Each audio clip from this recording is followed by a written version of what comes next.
Close to nature is close to your world. Myron Homes, Cherubic Farms at Chevilla, 7799 949104. Ayurveda శాస్త్రంలో నల్లేరు మొక్కకి అత్యంత ప్రాధాన్యత ఉంది అంటారు మన పెద్దవాళ్ళు. అసలు నల్లేరు మొక్క వల్ల ఎన్ని రోగాలు నయమవుతాయి, నల్లేరు మొక్కతో ఆయుర్వేద శాస్త్రంలో ఎటువంటి అద్భుతాలు చేస్తున్నారు అనే అంశాల గురించి మనతో మాట్లాడేందుకు ప్రముఖ ఆయుర్వేద నిపుణులు విజయలక్ష్మి గారు మనతో ఉన్నారు. విజయలక్ష్మి గారు నమస్తే అండి. నమస్తే అమ్మా. విజయలక్ష్మి గారు, నల్లేరు మొక్కకి ఆయుర్వేద శాస్త్రంలో అత్యంత ప్రాధాన్యత ఉంది అంటారు. అసలు నల్లేరు మొక్కకి ఆయుర్వేదం ప్రకారంగా ఏ జబ్బులకి చికిత్సకు ఉపయోగిస్తారు? నల్లేరు మీద ఒక సామెత ఉంది, నల్లేరు మీద నడిచినట్టు అని అంటారు. అంటే ఎన్ని రోగాలు ఉన్నా కూడా అది క్లియర్ చేసుకుంటూ మనల్ని యాక్టివేట్ చేసి మన బాడీని నెమ్మదిగా నత్తలాగా నడిపిస్తుంది. అంటే ఫాస్ట్గా వెళ్తే మనం అలసిపోతాం. సో అలా కాకుండా మన బాడీ సిస్టమ్ని ఈ నల్లేరు చాలా స్లోగా యాక్టివేట్ చేసి ఎలాగ ఏ అవయవానికి ఏమేమి కావాలి అనేది అది మార్చేస్తుంది. అంత ప్రాముఖ్యత ఉంది. కానీ నన్ను ఎవరు గుర్తించట్లేదు, చాలామంది మర్చిపోయారు దాన్ని. దీన్ని మనం ఫుడ్లో కూడా తీసుకోవచ్చు. కషాయము అంటే పిల్లలు ఎవరు తినరు, అవును, ఎవ్వరు తినరు, నో డౌట్. ఇడ్లీలో చట్నీలు చేస్తాం, ఏదో ఒకటి చట్నీ చేస్తాం కదమ్మా. ఈ నల్లేరుని ఇలా తీస్తే నార వస్తుంది. ఆ నార వేయకూడదు. మళ్ళీ నార వేయకుండా చిన్న చిన్న క్యూబ్స్లో కట్ చేసి మీరు ఆవు నెయ్యి వేస్తే ఆవు నెయ్యి వేసుకుని వేయించండి, లేదా నువ్వుల నూనెతోటి వేయించాలి. అంతే, ఏ నూనె పడితే ఆ నూనె వద్దు. దాంతో వేయించేసి మీరు పల్లీల్లో యాడ్ చేసుకోవచ్చు, నువ్వుల్లో యాడ్ చేయొచ్చు, టమాటా చట్నీల్లోనైనా యాడ్ చేసి ఏదో ఒక రకంగా పిల్లలకి అందిస్తే అది డైజెస్టివ్ సిస్టమ్ని, లివర్ని కూడా కంట్రోల్ చేస్తుంది. ఫ్యాటీ లివర్స్ అంటున్నారు కదా ఇవాళ రేపును, ఆ ఫ్యాట్ని కట్ చేస్తుంది. తర్వాత పిల్లలకి పెద్దవాళ్ళకి మనం ఏంటంటే డివార్మింగ్ ఎప్పుడు చేసుకోం. ఇది వరకు చేసుకునేవారు, ఇప్పుడు ఎవ్వరూ చేసుకోవట్లేదు, అడ్డమైన గడ్డి తింటున్నారు. సో ఇదేమవుతుందంటే లోపల నలి పురుగులని ఒకటి ఉంటాయి, వామ్స్ ఉంటాయి. ఆ వామ్స్ని కూడా చంపి మోషన్ ద్వారా క్లియర్ చేసేస్తుంది. దీనికి అంత గుణం ఉంది. నులి పురుగులు కూడా పోతాయి. ఓకే. పిల్లలకైనా పెద్దవాళ్ళకైనా కషాయం అంటే మరి తాగరు. ఈ పచ్చడిలోని వేసామనుకో ఒక్క 2-3 లూజ్ మోషన్స్ అవుతాయి. ఎందుకు అంటే నీ బాడీని యాక్టివేట్ చేసి ఆ లోపల ఉన్న మలినాన్ని అది కడుగుతోంది. సో అప్పుడు లూజ్ మోషన్ కంపల్సరీ అవుతుంది కదా. ఆ మోషన్ ద్వారా ఈ నలిపురుగు, తర్వాత ఈ మనం తిన్న చెత్త చెదారం, ఈ లివర్, ఫ్యాటీ లివర్కి ఈ గోడలకి ఏ ఫ్యాట్ అయితే ఉంటుందో దాన్ని కట్ చేసి పంపించేస్తుంది, ఫ్లష్ అవుట్ చేస్తుంది అన్నమాట.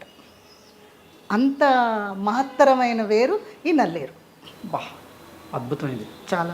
ఎందుకంటే ఈ మధ్య కాలంలో చూస్తే యువత ఎక్కువగా డ్రింకింగ్కే అలవాటు పడి ఉన్నారు. ఒకవేళ ఇది మా ఇంట్లో పెరగట్లేదు, ఎక్కడ ఈజీగా దొరకట్లేదు అని అంటే కదా, ఎండాకాలం చక్కగా మన ఊర్లో వెళితే కనుక అందరూ బయట ఫెన్సింగ్లో పాత ఉంచుతారు. ఇవి అది కట్ చేసుకుని శుభ్రంగా వాష్ చేసుకుని చిన్న చిన్న క్యూబ్స్ కట్ చేసుకుని ఎండబెట్టేసుకొని పొడి చేసేసుకొని ఒక పల్చటి బట్ట ఉంటుంది కదా, దాని మీద వస్త్రకాళం అంటారు. అంటే జల్లెడతోటి కాదు, వస్త్రంలోని దాన్ని ఫిల్టర్ చేయాలి పౌడర్ని. ఓకే. ఆ పౌడర్ని ప్రిజర్వ్ చేసి పెట్టుకోండి, సంవత్సరాలు ఉన్నా దానికి ఏమీ నో ఎక్స్పైరీ డేట్. పెట్టుకొని మీకు ఇష్టం వచ్చిన దాంట్లో చిటికెడు వేయండి. ఉప్పు వేసుకున్నట్టో లేదా కారం వేసుకున్నట్టో వేస్తే ఆ ఔషధ గుణాలన్నీ కూడా అందుతాయి. ఓకే. ఇలాగ చేసినా కూడా ఏదో ఒక రకంగా వెళ్ళింది అంటే మనం ఈ హరీబరీ లైఫ్లో ఎవరు డివార్మింగ్ చేసుకున్నట్టు నేను వినలేదు. అసలు పెద్దవాళ్ళని అయితే అసలు వినలేదు. మాకైతే మా అమ్మమ్మ గారు, మా తాతగారు వాళ్ళు ఏంటంటే ప్రతి నెలకి ఒకసారి ఆవదం తాగించేవారు. ఆవదం వంట ఆవదం అని దొరికేది. దొరకడం కాదు, వండేవారు వాళ్ళే. దానికి కూడా ప్రాసెస్ చాలా ఉంది. నేను రుబ్బేదాన్ని. ఆవదం గింజలు అవి రుబ్బి దాన్ని ఉడికిస్తారు, ఆవు పేడ కలిపి ఉడికిస్తారు. ఉడికిస్తే ఏమిటవుతుందంటే ఈ పిప్ అంతా కిందకి దిగిపోతుంది ఆవు పేడలో. ఆ పైన తెట్టులాగా తేలుతుంది ఈ ఆవదం. దాన్ని మళ్ళీ కాస్తారు. కాచి దాన్ని అలాగా ఒక చిన్న బెల్లం ముక్క, అప్పట్లో ఫిల్టర్ ఏంటంటే బెల్లం ముక్క, ఆ ఫిల్టర్లోని పక్కకు పెట్టేస్తే లైట్గా ఉండే ఆవదం పైకి వచ్చేస్తుంది, ముద్దగా ఉండేది కిందకి వెళ్ళిపోతుంది. దాన్నేమో దీపాలకి వాటికి ఉపయోగించేవారు. ఇదేమో తాగడానికి వాటికి తలకి అది వాడేవారు. ఇప్పుడు ఎవరు తాగుతారు? ఆముదం అంటే జిడ్డు అంటారు, వాడరు. ఇదమ్మా కృష్ణ, ఈ నల్లేరు ఇలా తీసేయాలి. ఓకే. ఇలా తీసేస్తే ఇగో ఈ లోపల అదే ములక్కాడలాగా వస్తుందన్నమాట. ఈ పైది బెరడు మాత్రం తీసేయాలి. తీసేసి ఇవన్నీ పచ్చడిలో వేసేసుకోవాలి. ఆకులు కూడా వేసుకోవచ్చు, ఆకులు కూడా ఇది ఎక్కువగా అంటే పచ్చడికి మాత్రమే ఉపయోగిస్తారా మేడం ఇది? లేకపోతే పచ్చడి చేసుకోవచ్చు. నేను చెప్తున్నాను కదా, ఏదో ఒక రకంగా తినాలి ఇది. ఓకే. ఇప్పుడు షుగర్ పేషెంట్స్ ఉన్నారు అంటే ఫర్ ఎగ్జాంపుల్ చెప్తున్నాను, రొట్టెలు తినాలి అంటారు. రోజు రొట్టెలేనా అంటారు మన వాళ్ళు. అవును. దలియాని తింటున్నారా సబ్స్టిట్యూట్గాను? సో ఇది అంతే, దేనికైనా పనికొస్తుంది. షుగర్ కూడా కంట్రోల్ చేస్తుందమ్మా, షుగర్ కూడా కంట్రోల్ చేస్తుంది ఇది. ఒకసారి పూర్తి ముక్క ఇగో ఇలా తీయాలి. దీనిపైన ఈ కాడలు తీస్తే ఇలా పక్కన ఉండేవి వచ్చేస్తాయి. ఇలా ములక్కాడలకి పైన మనం ఎలా చెక్కుకుంటాం, సేమ్ అదే పద్ధతిలో చెక్కుకోవాలి. ఇలాంటి ముక్కలను తీసుకొని దానికి పీచు అది ఏమి ఉండదు. అంటే పిల్లలకి ఏమార్చడానికి వాళ్ళకి ఇది ఏదో కనిపించింది అనుకో తీసి పక్కన పెడతారు. ఇది ఉంది అంటే నలగదు. తర్వాత ఇందులో ఔషధ గుణాలు కూడా ఉండవు. అందుకని దీన్ని ఈ మెత్తటి దాన్ని మాత్రమే తీసుకొని రుబ్బేసుకోవాలి. రుబ్బేసుకొని పచ్చడిలో వేసుకోవచ్చు. పల్లీలు ఇన్ని పల్లీలు, గుప్పుడు పల్లీలు వేసుకొని మీకు సరిపడా కారం, ఇంత చింతపండు, ఉప్పు వేసి శుభ్రంగా ఆవు నెయ్యిలోనైనా నువ్వుల నూనెనైనా వేయించేసి రుబ్బేసి తిరగమూత పెట్టుకొని వాళ్ళకి పెట్టండి. అది ఇదేంటో కూడా తెలియదు, శుభ్రంగా తింటారు. ఆకలి పెరుగుతుంది దీనివల్ల. నీకు లివర్ ఎప్పుడైతే యాక్టివ్ అయిందో ఆకలి ఆటోమేటిక్గా పెరుగుతుంది. ఎన్ని లాభాలు ఉన్నాయి దానివల్ల. లివర్ బాగుంది అంటే నీకు హార్ట్ అటాక్స్ రావు.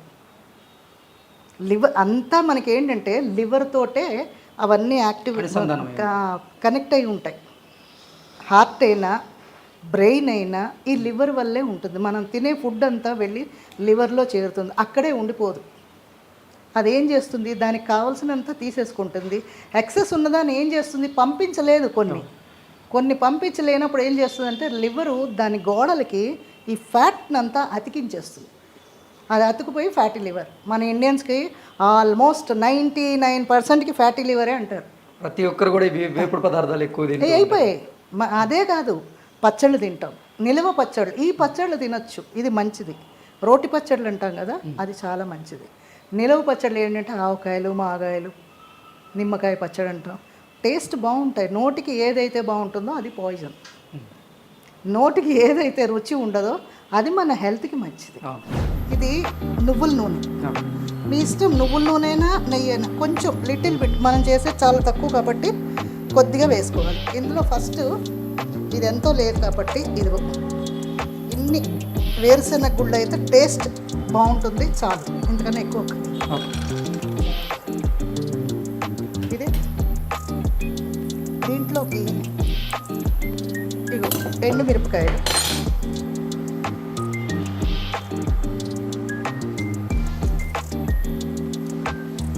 మూడు వేసాను. మీ ఇష్టం, మీకు ఎంత కావాలంటే మీరు అంత వేసుకోవచ్చు.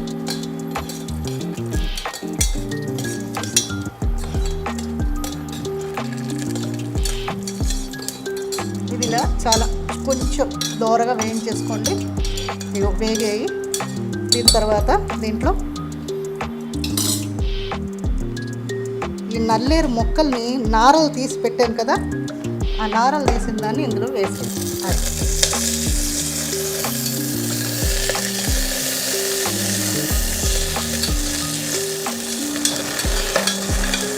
కొంచెం ఫ్రై అవ్వనియండి. అంటే ఉడకాలి, కొంచెం మగ్గితే బాగుంటుంది. ఇది మగ్గాలి అంటే దీనికి ఒక టిప్పు, సాల్ట్ యాడ్ చేస్తే తొందరగా మగ్గుతుంది. ఏ పదార్థం ఇది, రాక్ సాల్ట్. ఇది ఉపవాసం ఉన్నప్పుడు వ్రతాలు చేస్తారు కదా, అప్పుడు వాడతారు. ఇదే రోజు వాడతాం. ఇదే మంచిది. ఇది మీకు ఎంత కావస్తే అంత వేసుకోండి. నేను కొంచెం తక్కువ తింటాను. అది నల్లేరు చట్నీలోని కొద్దిగా చింతపండు యాడ్ చేయండి. ఇంతే, మరి ఎక్కువ పులుపు అక్కర్లేదు దీనికి. అంటే దానికి కొంచెం వగరుగా ఉండే స్వభావం ఉంది కాబట్టి అది తగ్గించడానికి వేసేసేయండి. వేసేసి కొద్దిగా నీళ్ళు యాడ్ చేసుకొని పలచగా కావాలంటే పలచగా రుబ్బండి. పలచగా అయితే దోశలకి, ఇడ్లీకి. కొంచెం గట్టిగా అయితే చపాతీలకి కానీ అన్నానికి కానీ బాగుంటుంది. మరి కొద్దిసేపట్లోనే నల్లేరు పచ్చడి. నల్లేరు పచ్చడి రెడీ అయిపోతుంది. దీన్ని చక్కగా చపాతీతోటి, జొన్న రొట్టెతోటి తినచ్చు షుగర్ పేషెంట్స్. కొంతమంది రొట్టెలు అంటే తింటారు కదా, గోధుమ రొట్టెలు, ఆ గోధుమ రొట్టెలతో తినచ్చు. లేదా మీరు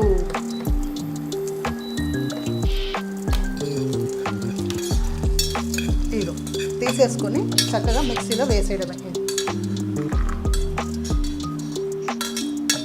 ఇది చాలా సింపుల్. ఇదిగో తర్వాత పోపు వేసుకోవచ్చు. తర్వాత మీకు తాలింపు గింజలు తెలుసు కదా, ఆవాలు, ఎండు మిరపకాయలు, కరివేపాకు, మినపప్పు తాలింపు వేసేసుకోండి. ఇది మిక్సీలో వేసి రుబ్బేయడమే అంతే. ఇది నల్లేరు పచ్చడి. ఇది దీని వాల్యూస్ మీకు ముందే చెప్పాను. అవును. సో దాని ప్రకారంగా ఇది పిల్లలకి చేసి పెట్టేయండి. ఇడ్లీతో చట్నీగా పెట్టచ్చు, దోశలతో పెట్టచ్చు, ఉప్మాతో తినచ్చు. ఎలాగో అలాగ పిల్లలకు పెట్టడానికి ప్రయత్నం చేయండి. ఓకే విజయలక్ష్మి గారు, నల్లేరు మొక్క వల్ల కలిగేటువంటి ఆరోగ్య ప్రయోజనాల గురించి మీ దైన శైలిలో చాలా చక్కగా అద్భుతంగా వివరించారు. ధన్యవాదాలు. నమస్తే అమ్మా.